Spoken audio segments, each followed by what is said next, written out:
오늘 우리에게 주시는 하나님의 말씀은 마가복음 4장 21절에서 32절 말씀입니다. 한 절씩 교독하겠습니다.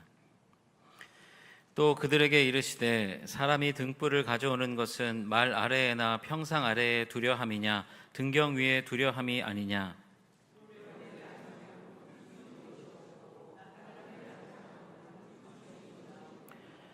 들을 귀 있는 자는 들으라.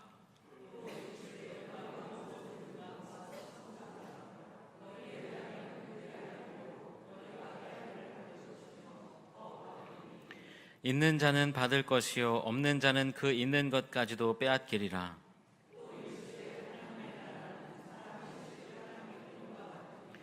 그가 밤낮 자고 깨고 하는 중에 씨가 나서 자라되 어떻게 그리 되는지를 알지 못하느니라.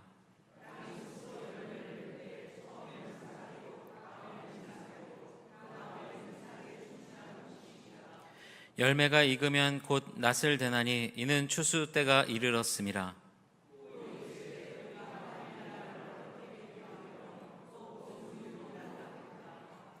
겨자씨 한 알과 같으니 땅에 심길 때에는 땅 위의 모든 씨보다 작은 것이로되 심긴 후에는 자라서 모든 풀보다 커지며 큰 가지를 내나니 공중의 새들이 그 그늘에 깃들일 만큼 되느니라. 아멘. 이 시간에는요, 하나님께 쓰임받는 일꾼의 자세라는 제목으로 마가복음 4장 21절에서 32절의 말씀을 나눕니다. 요즘은요, 자고 일어나면 참 여러 가지 신기한 그런 발명품들이 많이 있습니다. 일상생활 속에서 또 활용하고 적용할 수 있는 그런 여러 가지 발명품들이 많은데, 제가 얼마 전에 인터넷을 검색하다가 이런 발명품을 봤어요. 알람 시계 매트라는 게 있더라고요. 알람 시계 매트. 저는 늘 언제나 자기 전에든 혹은 스케줄에 알람을 맞춰놓고 늘 이제 스케줄 관리를 하는데, 우리가 보통 자기 전에 스마트폰이나 이런 것들, 탁상시계 이런 것들을 이용해 가지고 알람 맞춰 놓잖아요. 그런데 이 알람 시계 매트는 뭐냐면, 알람이 울렸을 때에 반드시 일어나서 두 발로 그 매트를 밟아야지만 알람이 꺼지는 그런 매트예요. 그래서 우리가 너무 피곤하면은 알람이 울리면 알람을 끄고 이제 일어나야 되겠다 하고 잠시 깜빡하다가 다시 잠이 드는 경우가 있잖아요. 이 알람 시계 매트는 그런 일이 없습니다. 왜냐하면 반드시 일어나가지고 발로 밟아야 되기 때문에.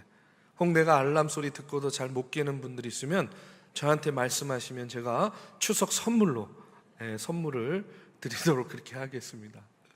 자, 여러분, 날마다 우리가 생각할 수 없는 그런 수많은 발견과 발명들이 지금도 이루어지고 있어요. 그런데 여러분, 그거 아십니까? 새로운 발견과 발명이 어떻게 시작되는가? 그것은요, 당연하다고 여긴 것에 물음표를 달기 시작하면서 새로운 발견과 발명이 시작된다는 거예요. 과학자는 당연한 것에서 법칙을 발견합니다. 음악가는 당연한 것에서 선율을 발견하는 거예요. 여러분, 그러면 우리 신앙인들은요, 당연한 것에서 뭘 발견해야 될까요? 바로 하나님의 은혜를 발견해야 된다는 거예요. 우리는 당연한 것에서 하나님의 은혜를 발견하는 것, 그것이 우리의 신앙생활이라는 겁니다. 여러분, 지금 이 자리 나와서 예배하고 있죠? 오늘이라는 시간, 그리고 늘 이렇게 주일 되면 주의 전에 나와서 예배 드리는 것 당연하다고 생각할 수도 있어요. 근데 그렇지 않은 분들 많이 있습니다. 제가 오늘 이 예배 들어오기 바로 직전에도요, 원로 장로님 또 병상에 누워 계신 권사님 전화로 통화하면서 기도해 드렸어요.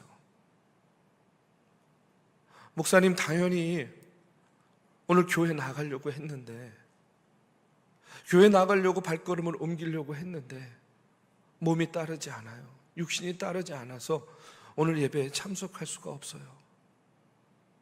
기도해 드렸습니다. 목사님, 예배 참석해서 함께 성도들과 예배하고 싶은데 내가 지금 병상에 누워 있어서 내가 예배에 참여할 수 없어요. 목사님 스마트폰으로 예배할게요. 또 기도해 드렸어요.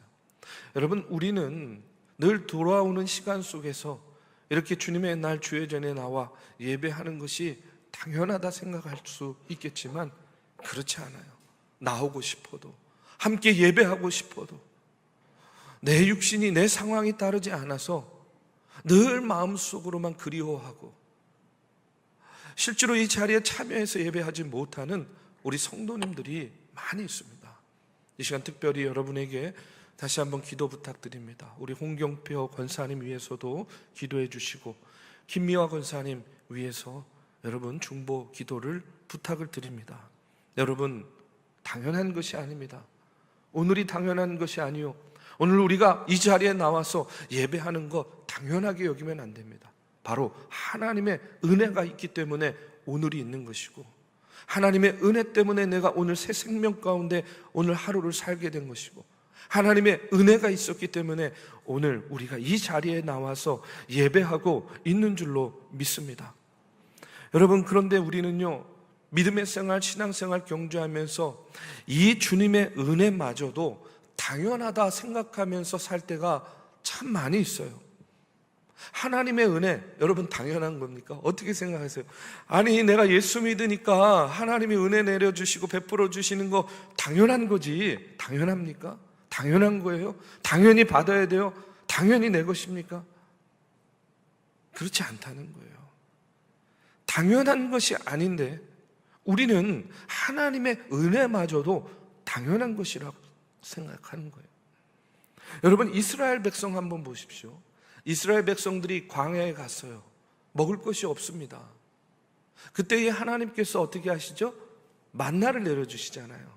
처음에 하늘에서 만나가 내릴 때에 이스라엘 백성들이요, 얼마나 놀랐겠어요. 먹어보니까 맛도 있네요. 배도 부르네요. 풍성해요. 그러니까 얼마나 감사했겠어요. 그런데 점점 시간이 지나니까 어떻게 되었어요? 그것을 당연한 것처럼 생각했어요. 매일매일 당연히 만나가 내려오는 것이다. 그래서 어떻게 달라집니까? 이제는요, 불평합니다. 그리고요, 뭐 다른 거 좀 없어요. 맨날 고기만 먹으니까 질리네요. 좀 다른 거 없나요? 불평하고 더 많은 것을 요구하는 그런 이스라엘 백성들, 우리가 너무나 잘 알지 않습니까? 저는요, 이렇게 생각합니다. 우리의 불행의 시작은 언제부터 시작되냐면 하나님의 은혜를 그저 당연한 것으로 여기는 그 순간부터 우리의 불행이 시작된다. 여러분, 꼭 기억하십시오. 우리의 불행은 하나님의 은혜를 그저 당연한 것으로 여기는 그 순간부터 시작된다는 거예요. 우리가 코로나 팬데믹을 경험하면서 당연한 것처럼 여기던 것들이 당연한 것이 아니었구나 하는 것을요, 얼마나 많이 깨달았습니까? 그렇죠? 아, 내가 당연한 것처럼 여기던 모든 것들이 나에게 얼마나 소중한 것이었고 주님의 은혜였는지 오랜 시간 값비싼 대가를 치르고 우리가 절실히 깨닫지 않았습니까?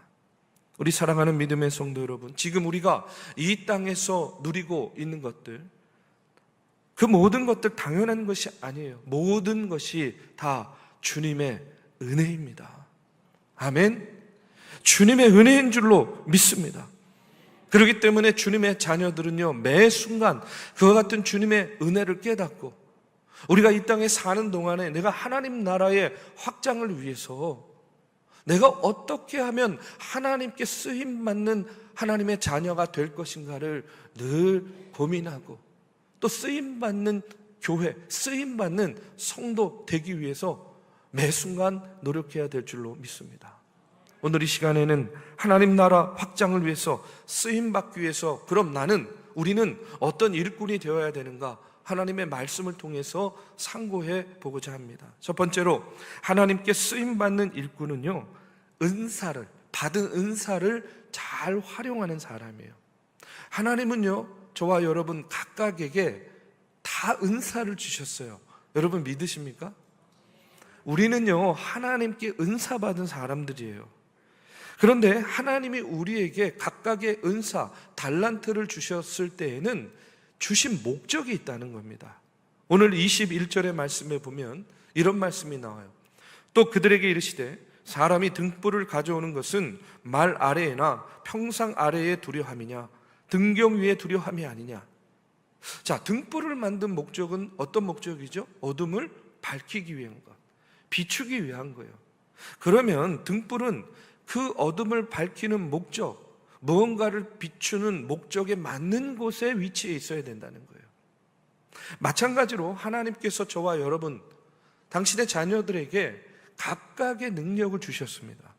그러면 주신 능력과 은사에는요, 반드시 뭐가 있는 거예요? 주신 목적이 있다는 거예요. 우리 성도님들 중에 보면 물질의 축복을 많이 받으신 분들이 있어요. 그런 분들에게는요, 그 물질의 축복을 주신 목적이 있는 거예요. 어떤 분들은요, 노래를 참 잘합니다. 어떤 분들은요, 악기를 참 잘 다뤄요. 어떤 분들은요, 춤을요, 얼마나 잘 추는지 몰라요. 그러면 그런 재능을 주신 것, 그런 능력을 주신 것은요, 또 거기에 따른 목적이 있는 거예요. 어떤 성도님은요, 그냥 손만 대면요, 음식을 얼마나 맛있게 잘 하시는지 몰라요. 다 하나님께서 주신 목적이 있다는 거예요. 자, 하나님께서 우리에게 주신 모든 은사들, 쉽게 말해서 오늘 나에게 주신 강점이 있다는 겁니다. 그런데 그 모든 것들이 다 뭐가 있다? 주신 목적이 있다는 거예요. 주신 목적. 그렇기 때문에 오늘 말씀에서 예수님이 강조하는 것은 뭐냐면 우리 은사에 맞는 목적, 그것을 가지고요, 있어야 될 자리에 있으라는 겁니다. 그리고 써야 될 자리에서 온전히 쓰임 받아야 된다는 거예요. 그래야, 여러분, 저는요 이렇게 믿어요. 은사는요 쌓아두면 안 되는 거예요. 그것은 활용해야 되는 거예요. 목적에 맞게 활용하는 것이 은사라는 거예요. 저는 예전에 전도사 부목사 시절에 별명이 뭐냐면 땜빵맨이었어요. 땜빵맨. 여러분, 땜빵맨이 뭔지 아십니까? 뭐 교회를 하다가 이런저런 일을 하다가 문제가 생기면요, 늘 야, 이용노 어디 있어? 이용노 좀 불러와. 야, 이용노 보고 하라 그래. 이렇게 되는 거예요. 그러니까 갑작스럽게 이곳 저곳 불려다니면서 이 부서 저 부서 불려다니면서 그렇게 이제 땜빵 노릇하는 겁니다. 한 번은 선배 목사님한테, 아니 왜 맨날 나만 일을 시키냐. 아니 우리 교회에도 능력 있는 사람들, 능력 있는 목회자들 많은데, 일 잘하는 사람 많은데 왜 자꾸 나만 시키냐. 그랬더니요, 원래 일이라는 게 한 사람이 또 하게 되는 거라는 거예요. 우리도 회의하다 보면 그렇지 않습니까? 뭐 아이디어 내봐라 그래서 무슨 아이디어 내면 야 그거 좋다, 네가 얘기했으니까 네가 해라, 이제 이렇게 되는 거예요. 그러니까 늘 일 안 하는 사람은 늘 일 안 하게 되는 거고, 늘 일하는 사람은 또 늘 일이 몰린다는 거예요. 그런데 그 선배 목사님이 저에게 해준 말 중에 기억나는 게 뭐냐면 이런 거예요. 너는 하나님께서 주시는 복 중에 일복을 받았대요. 일복. 저는 원하지 않았어요. 지금도 원하지 않습니다. 다른 복 받고 싶어요. 그런데 너는 하나님이 주신 복 중에 일복 받았다는 거예요. 그런데 여러분, 지금 지나고 보니까 그 선배의 말이 맞는 말이었어요. 왜냐하면 점점 나이가 들다 보니까 쓰임받는 것이 복이구나 하는 것을 깨닫게 돼요. 지금이니까 사람이 나를 찾지, 사람들이. 지금이니까 사람들이 나에게 일을 맡기는 것이지. 그렇기 때문에 나를 찾아주고, 나를 불러주고, 나를 써주는 것, 쓰임받는 것이 복이다. 하나님 앞에서 다른 것이 복이 아니구나, 쓰임받는 것이 복이구나 하는 것을요, 해가 지나면 지날수록 더 깊이 깨닫게 됩니다. 여러분, 불러주고 찾아주고 써주는 것이 복인 줄로 믿습니다. 쌓아두지 않고 다 쓰임받는 것, 여러분, 은사는 그러기 때문에 쌓아두는 것이 아니라 어떻게 해야 된다고요? 자꾸 써야 되는 거예요. 활용해야 되는 거예요. 그러면 이 일, 저 일, 이런 경험, 저런 경험, 이 자리, 저 자리 하나님께 쓰임 받다 보면 어떻게 되느냐? 점점 자라고 성장하게 되더라는 거예요. 오늘 24절, 25절 말씀을 보면 또 이르시되 너희가 무엇을 듣는가 스스로 삼가라. 너희의 헤아리는 그 헤아림으로 너희가 헤아림을 받을 것이며 더 받으리니 있는 자는 받을 것이요 없는 자는 그 있는 것까지도 빼앗기리라 하고 이렇게 말씀하고 있어요.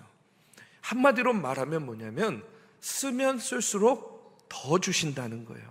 쓰면 쓸수록. 그러니까 우리가 하나님 앞에서 해야 될 일은 뭐냐? 해야 될 태도는 뭐냐? 주님이 주신 것 아끼지 말고 써야 된다는 거예요. 활용해야 된다는 겁니다. 은사를 활용할 줄 알아야 된다는 거예요. 저는 우리 중앙교회 모든 믿음의 성도들, 하나님께서 우리에게 주신 그 은사의 목적에 따라서 등불의 목적에 맞게 주신 달란트에 맞게 여러분 쓰임받는 하나님의 자녀, 쓰임받는 인생 되시기를 주님의 이름으로 축복합니다. 자꾸 와서 일해달라 그러고 자꾸 불러주면요 어떻게 해야 돼요? 감사하십시오. 감사하십시오. 왜 자꾸 나한테만?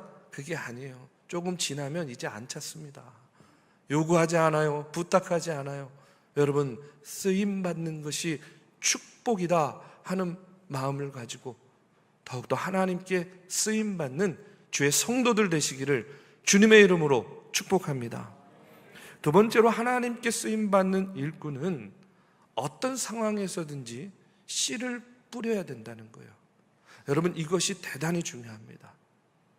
하나님께 쓰임받는 일꾼은 어떤 상황에서든지 뿌리는 자가 되어야 된다. 오늘 26절 27절 말씀에 보면 또 이르시되 하나님의 나라는 사람이 씨를 땅에 뿌림과 같으니 그가 밤낮 자고 깨고 하는 중에 씨가 나서 자라되 어떻게 그리 되는지를 알지 못하느니라. 굉장히 중요한 말씀인데요, 농부가 씨를 뿌리는데 중요한 것은 뭐라고 이야기합니까? 그가 밤낮 자고 깨고 하는 중에 씨가 나서 자라되 어떻게 그리 되는지를 알지 못하느니라. 이게 무슨 말이에요? 농부가 씨를 뿌린 다음에는요 특별히 노력할 것이 없다는 거예요. 물론 김매 주고 물도 주고 뭔가 이렇게 관리도 해야 되겠지만 본질적으로는 씨를 뿌려놓고 난 다음에는 자고 깨고 그냥 내버려 둬도 어느 순간부터는요 어떻게 돼요? 그 씨가 그냥 자라난다는 거예요. 자라는 거라는 겁니다. 저는 오늘 이 말씀을 묵상하면서 교회가 이런 곳이라고 생각해요. 교회는 이런 곳이 되어야 됩니다. 여러분 사회하고 비교해 보면 교회만큼 엉성한 곳이 어디 있어요? 여러분 일반 사회하고 일반 회사하고 비교해 보면 교회의 행정, 교회의 관리가요 굉장히 엉성합니다. 그래서 일반 기업이나 회사에 다니는 분들이요 교회의 행정, 교회의 관리를 이렇게 보면 어떤 마음을 가질 수도 있냐면 이야 이렇게 운영하는데 망하지 않는 게 다행이다 이런 마음 가질 수 있어요. 그런데 놀라운 것은 수십 년, 수백 년이 지나도 교회가 그렇게 엉성한데도 무너지지 않는 거예요. 유지가 돼요. 아니 오히려 날마다 부흥하고 성장하게 됩니다. 여러분 이유가 뭔지 아십니까? 하나님께서 물론 은혜로 채워주시고 인도해 주시는 것도 있겠지만 여러분 하나님의 교회는 이윤을 추구하는 곳이 아니기 때문에 그래요. 여러분 교회는 일반 기업과 같이 이윤을 추구하는 곳이 아닙니다. 교회는 어떤 곳이냐? 하나님의 말씀에 씨앗을 뿌리는 곳이 교회라는 거예요. 하나님의 말씀에 씨앗이 떨어지고 그곳에서 그 씨앗이 자라고 열매 맺는 곳이 바로 교회라는 거예요. 말씀에 씨앗이 뿌려지면 하나님께서 순리대로 그것을 키워주시는 거예요. 그러니까 씨를 뿌리고 난 다음에 그냥 자고 깨고 내버려둬도 어떻게 돼요? 자라는 거예요. 나도 모르는 사이에 자라고 나도 모르는 사이에 열매를 맺는 곳이 바로 교회라는 겁니다. 물론 그 가운데, 그 여정 가운데 사단은요 여러 가지 방법을 써서 우리가 씨 뿌리는 것을 중단하게 만들어요. 교회에 대해서 어떤 사람은요 분석만 합니다. 교회에 대해서 어떤 사람은요 연구합니다. 교회에서의 어떤 사람들은 논쟁만 합니다. 다 좋아요. 그게 잘못됐다는 것이 결코 아니에요. 그런데 중요한 건 뭐냐면 분석을 하던 연구를 하던 논쟁을 하던 뭐는 하면서 해야 되느냐? 씨는 뿌리면서 해야 된다는 거예요. 씨를 뿌리는 것을 중단하면서 그런 것들을 하면 안 된다는 거예요. 뭘 하든 씨를 뿌리면서 하는 곳이 바로 교회라는 겁니다. 그리고 씨를 뿌리고 잠만 자도 깨고 해도 여러분 씨는 자라기 때문에 그래요. 그런데 여러분 우리가 무엇이든 연구하고 분석하고 논쟁하면서 뭐를 중단하냐면 씨 뿌리는 것을 중단하는 경우를 보게 돼요. 여러분 뭘 하든 씨를 뿌려야 되는 거예요. 전도 안 합니다. 연구하고 분석만 하고. 선교 안 합니다. 연구하고 분석하고 논쟁하느라고. 섬기지 않고 구제하지 않고 헌신하지 않습니다. 그런데 여기 말씀에 보면 뭐라고 이야기합니까? 어떻게 그리 되는지를 알지 못하느니라. 여러분 우리는 잘 몰라요. 다 모릅니다. 아무리 분석하고 아무리 연구하고 아무리 예측해도 알 수 없는 거예요. 그런데 26절에 보면 하나님의 나라는 사람이 씨를 땅에 뿌림과 같다는 거예요. 잘 모르더라도 저는요 오늘 우리가 이 말씀 붙들고 순종해야 돼요. 뭐냐면 잘 몰라도 알 수 없어도 계속 뭐는 해야 된다? 씨는 뿌려야 된다는 거예요. 뿌리는 것을 중단하면 안 된다는 겁니다. 그리고 나중에 이렇게 돌아보면 연구하고 분석하고 예측한 것보다 더 강력해지고 더 풍성해지고 더 놀랍게 자라있는 그런 교회의 모습을 보게 된다는 거예요. 여러분 우리 중앙교회가 바로 그와 같은 하나님의 그 돌보심의 길을 걸어온 거예요. 믿음의 선진들이 어떤 상황 가운데서도 뭐를 중단하지 않았기 때문에 씨 뿌리는 것을 중단하지 않았기 때문에. 그리고 그 과정 속에서 씨를 뿌리면 자라게 하시는 분은 하나님이시구나 하는 것을요 깨달으면서 우리가 여기까지 온 거예요. 여러분 제가 왜 중앙교회가 다음 세대를 키우는 교회가 되어야 되고 왜 선교하는 교회가 되어야 된다 강조하는 이유가 바로 여기에 있는 거예요. 다른 것보다 오늘 이 말씀에 순종하자는 겁니다. 주님이 뿌리라고 하니까 우리가 뿌리지 않은 거예요. 그리고 한번 지켜보는 겁니다. 어떻게 되는지 정말로 우리가 분석하고 연구한 대로 되는지 아니면 그냥 뿌리고 우리가 하나님의 그 이끄심과 돌보심을 의지할 때에 여러분 교회가 잘못되는지 아니면 오히려 하나님의 나라가 확장되어 가는지 우리가 그것을 한번 보자는 거예요. 여러분 잊지 마시기 바랍니다. 물질이든 사람이든 환경이든 그 어떤 장애물이 있을지라도 뭐는 중단하면 안 돼요? 뿌리는 것을 중단하면 안 된다 하는 것이 오늘 말씀이에요. 여러분, 여러분의 삶 가운데에 기도에 씨앗을 뿌리시기 바랍니다. 여러분의 삶 가운데에 말씀에 씨앗을 뿌리세요.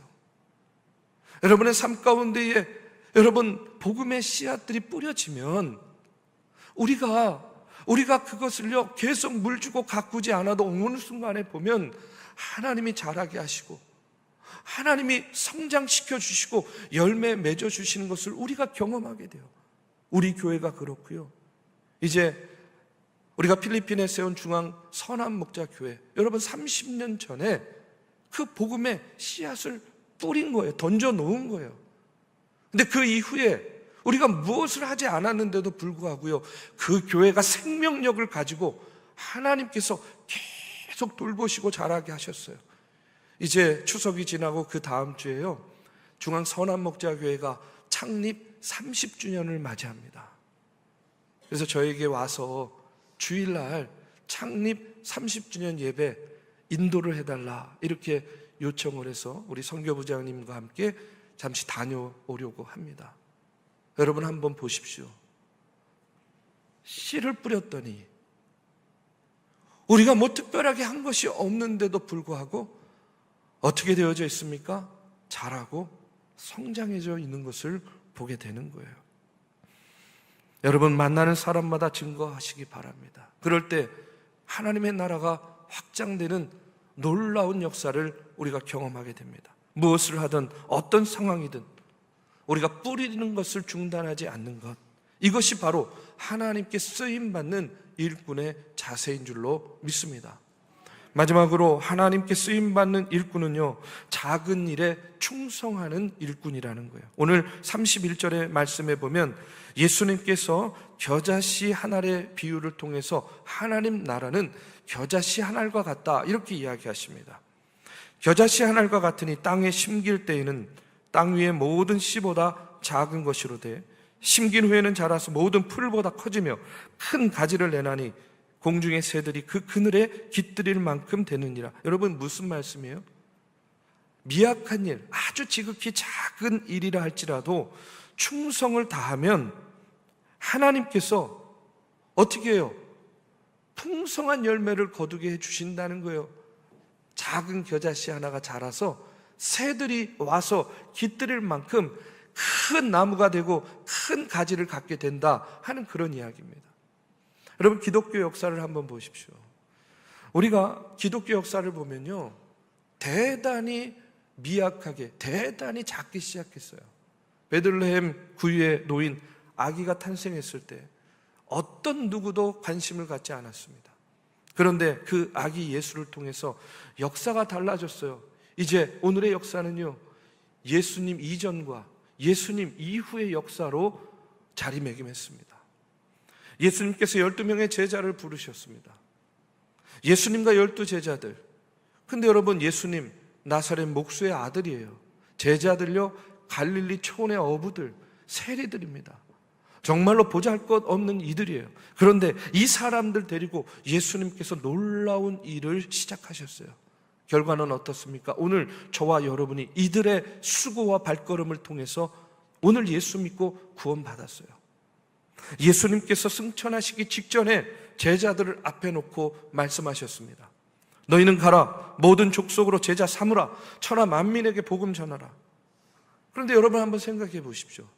얼마나 크고 얼마나 위대한 메시지입니까? 너희가 세상 가운데로 가라, 천하 만민에게로 가라, 모든 족속에게 복음을 전하라. 그런데 이 말을 듣고 있는 제자들은요, 어떤 사람들이냐면 팔레스타인 지역을 떠나본 적이 없는 사람들이에요. 외국이요? 나가본 적이 없는 사람들이에요. 그런데 그런 사람들을 앞에 놓고 뭐라고 하는 겁니까? 만민에게 복음 전하는 거예요. 가서 모든 족속에게 복음 전해서 내 제자 삼으라는 거예요. 그들에게 성령의 이름으로 세례를 주라는 거예요. 만일 여러분이 이런 이야기를 들으면 어떤 마음일 것 같아요?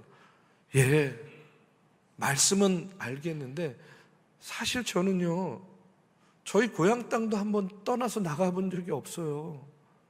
저는요, 이 지역을 벗어나 본 적이 없어요. 그런데 그런 제가 어떻게 이런 엄청난 일을 할 수 있겠습니까? 하는 그런 마음이 들 거 아니겠어요? 그런데 여러분, 지나온 역사는요, 오늘 우리에게 무엇을 말해주고 있습니까?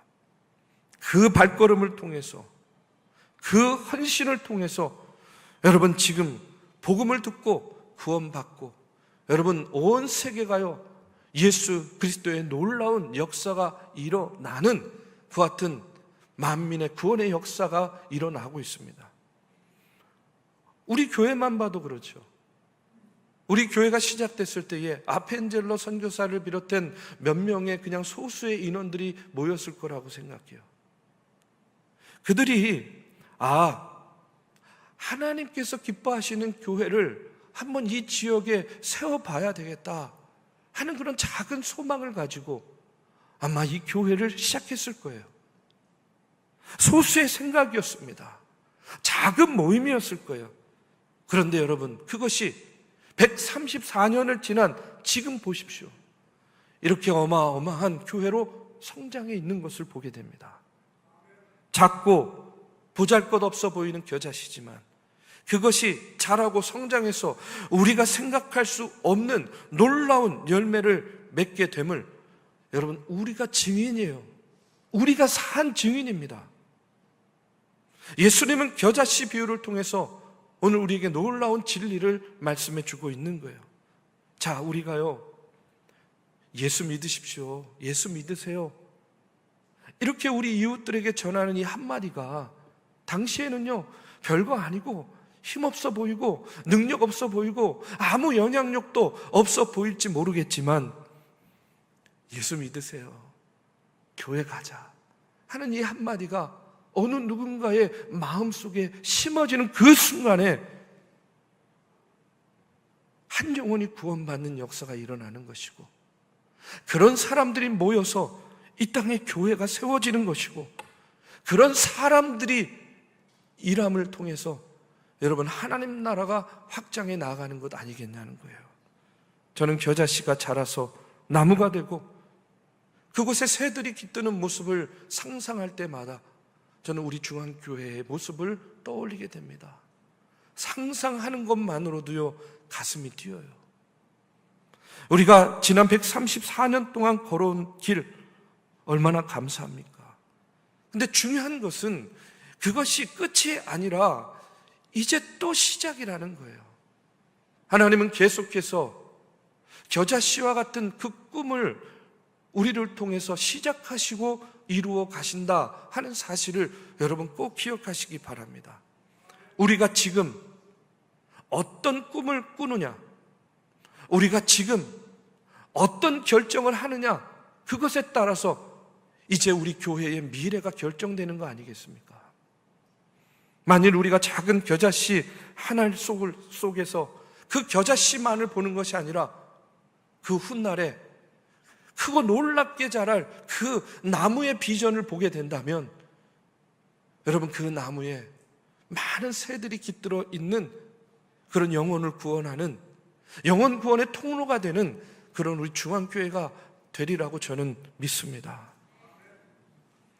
꿈은 거창하지만 여러분, 시작은요, 겨자씨같이 작은 믿음에서부터 시작된다 하는 사실을 여러분 기억하세요. 작은 일에 충성을 다하는 것, 그렇기 때문에 이것이 하나님께 쓰임받는 성도의 모습이요 자세라는 겁니다. 우리 사랑하는 믿음의 성도 여러분, 하나님 나라의 확장을 위해서 쓰임받는 일꾼이 되기 위해서 우리에게 주신 은사를요 잘 활용하시기 바랍니다. 쓰시기 바랍니다. 쓰고 또 쓰면 하나님께서 더욱더 채워주십니다. 그리고 무엇을 하든 분석도 좋고 논쟁도 좋지만 결코 우리가 씨 뿌리는 일을 중단해서는 안 된다 하는 사실을 꼭 기억해야만 됩니다. 지극히 작은 일에 충성하고 끝까지 계속할 때에 작은 겨자씨가 자라서 큰 나무가 되고, 우리는 그 큰 나무의 비전을 바라보면서 오늘 우리의 교회를 세워나가는 저와 여러분이 되기를 주님의 이름으로 축복합니다.